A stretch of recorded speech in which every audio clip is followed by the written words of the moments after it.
Beaucoup d'hommes ayant des mères possessives se retrouvent dans cette situation. Ils sont adultes, ils se sont mariés mais, leur mère continue à les considérer comme de petits enfants qu'ils étaient, il n'y a pas très longtemps. Nous avons donc des mères qui, ayant dominé leurs enfants, vont essayer de dominer leurs belles-filles. Elles vont, malgré le fait qu'elles ne seront pas mal logées pour certaines, continuer à faire des simagrées pour toujours être fourrées chez leurs fils. Pour d'autres, quel que soit le lieu de leur résidence, vont toujours trouver le moyen de venir rendre visite à leurs fils. Elles vont bien entendu s'arranger pour que ce voyage dure juste pour énerver leur belle-fille. Ces belles-mères possessives se rendent donc présentes dans la cuisine, faisant croire qu'elles sont mieux placées pour savoir quel genre de nourriture leur fils aime. Elles vont critiquer tous les efforts de leur belle-fille, cherchant à les mettre mal à l'aise.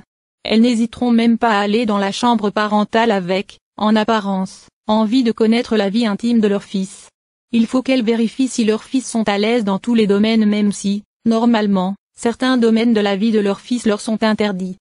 Elles iront bien entendu jusqu'à commander le personnel de maison, si leurs fils en ont et les pauvres ne sauront plus à quel saint se vouer. C'est vrai que la Bible nous demande d'honorer notre père et notre mère afin que nos jours se prolongent dans le pays que l'Éternel, notre Dieu, nous donne, Exode 20, 12, mais, Dieu lui-même a dit aussi dans Genèse 2, 24 que l'homme quittera son père et sa mère, et s'attachera à sa femme, et ils deviendront une seule chair. Et oui, sachons bien aimer que Dieu est le Dieu de la famille. Et dans une famille, il y a le père, la mère et les enfants. Votre mère en principe, doit elle aussi avoir sa propre famille. Si par malheur elle est veuve, vous, en tant que fils, n'êtes pas habilité à remplacer le père. C'est Dieu qui est le père des orphelins et le mari des veuves.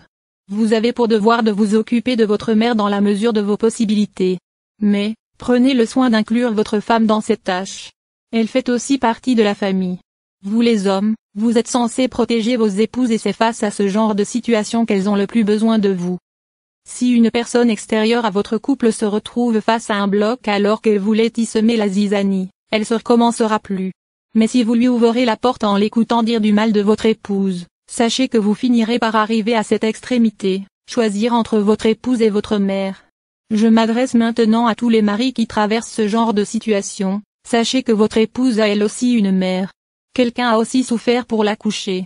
Sa mère l'aime aussi mais elle a décidé de s'unir à vous pour le mariage. Si vous vous êtes sentis assez mûrs pour vous marier, cela veut dire que vous êtes capable de protéger votre famille.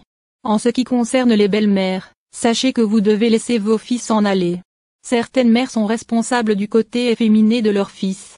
Elles se comportent comme si aucune femme au monde, en dehors d'elles, ne peut être digne de leur fils.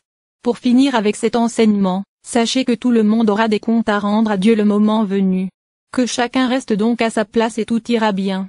Le moment est donc arrivé pour moi de vous demander à quel endroit vous voudrez passer votre éternité, au ciel ou en enfer? Dieu est suffisamment magnanime pour vous pardonner si vous vous repentez sincèrement.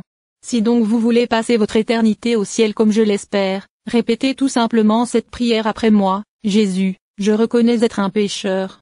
J'ai agi jusqu'à présent de la façon qui ne t'a pas honoré et je te demande sincèrement et humblement pardon. Je reconnais que tu es mort sur la croix pour me sauver et à partir de cet instant précis, je t'accepte, toi Jésus-Christ, comme mon Seigneur et Sauveur personnel. Viens dans ma vie et fais de moi ce que tu veux. Laisse ton Esprit Saint habiter en moi et me conduire dans toutes tes voies. Merci Jésus parce que je sais que mon nom est désormais inscrit dans le livre de vie. Amen.